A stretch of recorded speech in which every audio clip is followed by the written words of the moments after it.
Hello, this is doctor Srinivas, neurophysician.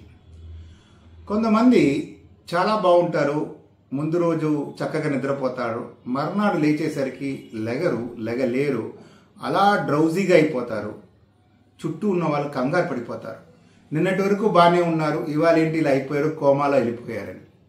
So ఒక మనిషి కోమాలో వెళ్ళినంత మాత్రాన మనం కంగారు పడవలసిన అవసరం లేదు. ఎందుకంటే one of the common causes of coma is hypoglycaemia. రక్తంలో షుగర్ తగ్గిపోతే బ్రెయిన్ సరిగా పనిచేయకుండా కోమాలో వెళ్ళే ప్రమాదం ఉంది. సో ఈ హైపోగ్లైసీమియా అసలు ఎందుకు వస్తూ ఉంటుంది? ఇప్పుడు జనరల్గా మనం సరిగా భోంచేయలేకపోతే, ఉపవాసం ఉంటే బ్లడ్లో ఉన్న షుగర్ తక్కువ అయిపోయి హైపోగ్లైసీమియా దారితీయచ్చు.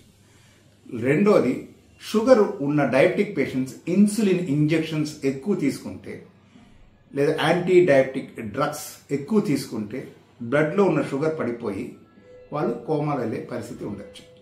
సో అలా షుగర్ తక్కువ అయ్యి కోమాలో వెళ్ళిపోతే మీరు కంగారు పడవలసిన అవసరం లేదు.